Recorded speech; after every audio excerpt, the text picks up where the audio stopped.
स्थानिक स्वराज्य संस्थेचं बिगुल आता वाढलंय. आपण बघताय की मागच्या 5 वर्षापासून आणि आताचे मला वाटतं 6वं वर्ष आहे. 6 वर्षात पहिल्यांदाच स्थानिक स्वराज्य संस्थेवरती जी असणारी निवडणूक घेण्याच्या बाबतीत जी अपरिहार्यता निर्माण झाली होती ती संपली आणि आता जी निवडणुका लागत आहेत. तर तुळजापूर नगर परिषदच्या अनुषंगानं आज आम्ही शिवसेना उद्धव बाळासाहेब ठाकरे पक्षाची बैठक शहरातली घेतली आणि शहरातली सगळी परिस्थिती बघितल्याच्या नंतर मला जनतेला इतकंच आवाहन करायचं आहे की आम्ही राजकारणात असणाऱ्या सगळ्याच मंडळींकडं आपण बऱ्याच वर्षापासून बघताय तुळजापूरचं ज्या पद्धतीनं त्या ठिकाणी कामकाज चालू आहे. म्हणजे निवडणुका लागल्या की कोट्यवधी रुपयाचा खर्च करायचा आणि त्याच्या माध्यमातून सत्ता मिळवायची आणि त्याच्यानंतर त्या सत्तेच्या माध्यमातून परत जी खर्च केलेली संपत्ती आहे ती सर्वसामान्य लोकांच्या हक्काचा टॅक्सचा पैसा जो आहे सरकारचा त्याचा अक्षरशः शोषण करून कोणा ती संपत्ती कमवायची. असा काहीसा प्रघात या नगरपालिकेच्या बाबतीत झालाय. आणि माझं जनतेला एवढंच नम्र निवेदन आहे की आम्ही महाविकास आघाडीच्या माध्यमातून तुमच्या समोर दिला जाणारा पर्याय हा निश्चितपणे सुसंस्कृत आणि जनतेला हवा असा अशा पद्धतीनेच असणार आहे. पुढच्या पर्यायाबद्दल मी काही फारसं बोलू इच्छित नाही. आपण इथले स्थानिक आहात त्यामुळे आमच्यापेक्षा तुम्हाला इथलं स्थानिक परिस्थिती अवस्था माहिती आहे. जनतेला फक्त इतकंच माझं नम्र आव्हान आहे की आपण निवडून दिलेला लोकप्रतिनिधी फक्त निवडणुकीच्या काळात काही पैसे घेऊन द्यायचा आहे का 5 वर्ष अखंडपणे तुमचा सेवक म्हणून काम करणारा निवडून द्यायचा आहे. तुमच्या पुढच्या पिढीचं भवितव्य बर्बाद करणारा द्यायचा आहे. ड्रग्ज सारखे व्यसन लावून किंवा कुठलंही व्यसन न करता तुमच्या पुढच्या पिढीचं भवितव्य उज्ज्वल करणारा द्यायचा आहे. मला वाटतं ह्याच्या बाबतीत जनतेनं आता हा निर्णय घ्यायचा आहे. आणि आपल्या माहितीसाठी धाराशिव लोकसभा मतदारसंघाची निवडणूक ज्यावेळेस झाली त्यावेळेस या शहराच्या बाबतीत अशाच वल्गणा केल्या होत्या की आता आमची इतकी ताकद आहे, आमची इतकी शक्ती आहे, इतका अमाप पैसा आहे.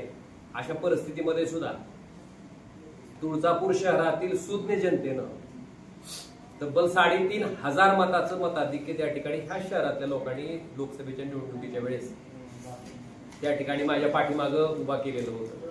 त्यामुळे त्याच जनतेला माझं नम्र आव्हान आहे की आम्ही इथं बसलेली सगळीच मंडळी आमच्या घराण्यातलं मक्तेदारी चालवण्यासाठी आम्ही कोण राजकीय क्षेत्रात नाही की मी नसेल तर माझी बायको नसेल तर माझा मुलगा, म्हणजे खासदारकी असेल तर माझ्या घरातच, आमदारकी असेल तर माझ्या घरातच, जिल्हा परिषदचं अध्यक्ष उपाध्यक्ष पद असेल तर माझ्या घरातच. मला वाटतं आम्ही चांगल्या विचाराची सगळी माणसं एकत्रितपणे राजकारणात यावी आणि सगळ्यांचं मिळून एकत्रितपणे टीम वर्क म्हणून एक चांगल्या पद्धतीचं राजकारण त्या ठिकाणी उभं टाकावं या भावनेत आम्ही सगळी बसलेली ती समोरची मंडळी आहे. आणि आमच्या पुढच्या मंडळीच्या बाबतीत आम्ही सांगायची गरज नाही. आपण सगळ्यांनी त्यांचा अनुभव जवळून घेतलेला आहे.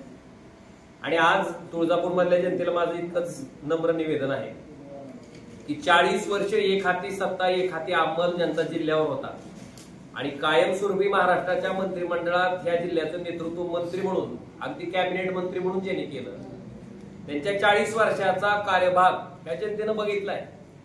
त्यावेळेस तर कोण विरोधक नव्हतं, तुम्हाला तुम्हीच एकटे होता. त्या 40 वर्षाच्या कार्यभागाचा अनुभव आणि परिस्थिती अशी आहे की मागासलेल्या जिल्ह्याच्या यादीत ह्या जिल्ह्याचा नंबर हा देशात 3रा लागतो.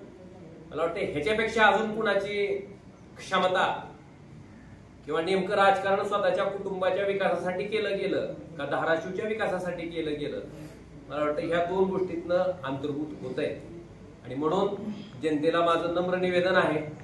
आणि मलाही एक कथा, समजा मी राजकीय जीवनात सक्रिय असताना आपण जे बोलतोय तेच आपण वागलं पाहिजे आणि जे वागतोय तेच बोललं पाहिजे.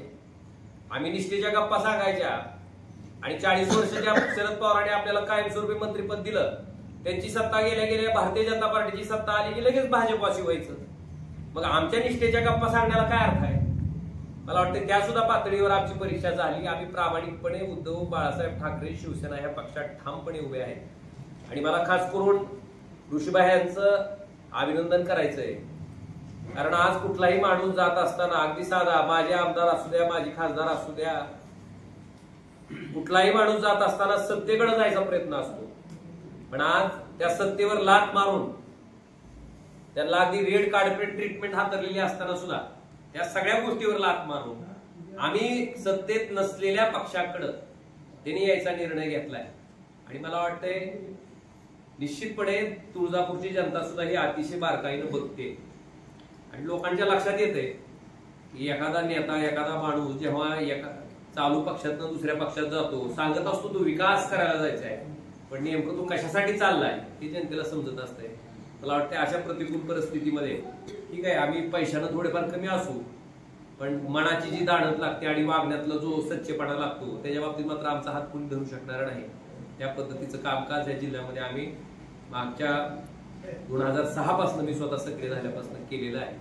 आणि त्याच भावनेतनं तुळजापूर मधल्या जनतेला माझं नम्र आव्हान आहे की आता हे जे गलिच्छ राजकारण झालंय त्या राजकारणाला जर मूठ माती द्यायची असेल तर चांगल्या पद्धतीची, चांगल्या प्रतिमा असणारी माणसाच्या हातातच स्थानिक स्वराज्य संस्थेचं त्या ठिकाणी नेतृत्व असणं गरजेचं आहे आणि ते त्यांनी द्यावं अशी अपेक्षा आहे. जी प्रतिमा स्वच्छ आहे, चांगली डबल अंडरलाईन करा, नाहीतर जिकडं खोबरं तिकडं चांग भलं. लगेच त्याला वॉशिंग मशीन मध्ये साफ करून आम्ही लगेच तुमच्या पुढे प्रस्तुत करणार नाही. 8-1 असणार आहे की प्रतिमा चांगली असणं ही पहिला क्रायटेरिया, भले पैसे नसतील. कारण त्याचं उदाहरण मी तुम्हाला देतो. उमरगा विधानसभा मतदारसंघामध्ये जे आमदार त्या ठिकाणी निवडून आले, प्रवीणजी स्वामी, मला वाटतं आम्ही आणि पक्षानं सन्माननीय उद्धवजी ठाकरे साहेबांनी उमेदवारी देत असताना किती पैसेवाला उमेदवार आहे हा बघितला नाही, त्याची प्रतिमा कशी आहे हे बघूनच त्या ठिकाणी उमेदवारी दिला. आणि आज आपण बघतायत की अगदी 26-27 दिवसात एक प्राथमिक शिक्षक असणारा चांगल्या चारित्र्याचा माणूस, ज्यानं कोरोनाच्या कालावधीमध्ये सुद्धा लहान मुलाच्या शिक्षणासाठी मंदिराच्या माईकवरनं विद्यार्थ्यांचं ज्ञानार्जन केलं, असा माणूस तिथं आमदार म्हणून बसू शकला कुठलीही आर्थिक क्षमता आणि ताकद नसताना. मला वाटतंय त्याच धर्तीवर आम्ही सुद्धा देणारा उमेदवार हा स्वच्छ प्रतिमेचा, चांगल्या चारित्र्याचा असणार आहे. आणि महाविकास आघाडीचे सगळे घटक पक्ष एकत्र बसून आम्ही त्या ठिकाणी तशा पद्धतीचा निर्णय सामूहिकरित्या घेऊ.